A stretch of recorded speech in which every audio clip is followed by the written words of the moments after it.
Hi, my name's Ian LaRue, Product Manager with Meritly Lin UK, here at ISE 2020.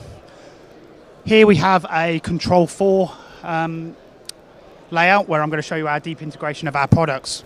So we all know Control 4, that we can view cameras on a tab, one camera at a time. Now we weren't very happy with this integration, so we've developed a NVR driver. So under the Watch tab, we can select NVR on the same screen that we would select Netflix or Sky TV. This now, using the HDMI output of the NVR, matrixed around the house, gives us full control of our NVR using the Control 4 remote. Including playback. Everything we could do locally with a mouse, we can now do with our Control 4 remote.